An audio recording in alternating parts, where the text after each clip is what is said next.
आता याच्यामध्ये काही इतर मागण्या आहेत ज्यांना मी या परिवाराला भेटलो, कपूरच्या परिवाराला मी भेटू शकलो नाही, पण शांभवी पाठक यांच्या परिवाराला मी भेटलो। त्यांची एक व्यक्तिगत मागणी आहे जी सत्तेतले लोकच पूर्ण करू शकतील। कृपा करून त्या पाठक परिवाराला सत्तेतल्या काही लोकांना थोडा वेळ काढून त्यांना भेटणं महत्त्वाचं आहे। त्यांची मागणी समजून घेण्यासारखी आहे आणि दिल्ली गव्हर्नमेंटच्या माध्यमातून त्यांची ती मागणी पूर्ण होऊ शकते।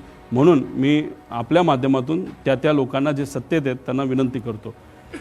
विदीप जाधव यांच्या मुलांचं शिक्षणाची जबाबदारी आम्ही घेतली, तो विषय तिथं संपलेला आहे। पण त्याच्याचबरोबर त्यांच्या पत्नी या ठाणे महानगरपालिकेमध्ये कॉन्ट्रॅक्टवर काम करतात। एकनाथ शिंदे साहेबांना आम्ही भेटूच, पण या प्रेस कॉन्फरन्सच्या माध्यमातून त्यांच्या नेत्यांना आणि एकनाथ शिंदे साहेबांना आणि श्रीकांतभाऊ शिंदेंना मी विनंती करतो की त्यांना परमनंट जर आपल्याला करता आलं या संवेदनशील विषयाच्या माध्यमातून ते फार महत्त्वाचं त्या ठिकाणी ठरू शकतो। पिंकी माळी यांचा भाऊ यांना कॉन्ट्रॅक्टवर आम्हाला एका ठिकाणी नोकरी देता आली, जेवढं जमलं तेवढं, पण शेवटी तिचा याच्यामध्ये त्या ठिकाणी अपघात झालेला आहे। ती आज त्या परिवाराबरोबर नाही। त्या परिवाराला आर्थिक दृष्टिकोनातून सबलीकरण करण्याचा फार मोठा वाटा त्या मुलीचा होता, युवतीचा होता। ती आज त्या परिवाराबरोबर नाही। त्या मुलाला परमनंट जर काय करता आलं, चांगला पगार जर तिथं देता आला तर त्या बाबतीत सुद्धा तिथं विचार करण्यात यावा। कारण पिंकी माळींना शिकवण्यासाठी त्या टॅक्सी चालक वडिलांनी मुलगी असली तरी 50-60 लाख रुपये खर्च करून तिला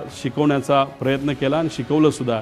पण दुर्दैवाने ही घटना त्या ठिकाणी घडली, त्यामुळे त्या परिवाराला सुद्धा मदत त्या ठिकाणी करण्याची जरूरत आहे। त्याच्याचबरोबर नंतर आम्ही अधिवेशनामध्ये विषय मांडूच, अजितदादांची नावं कुठल्या कुठल्या वास्तूला कुठल्या कुठल्या गोष्टींना त्या ठिकाणी दिली जावीत, ह्या आमच्या मागण्या येत्या काळामध्ये त्या ठिकाणी असतील।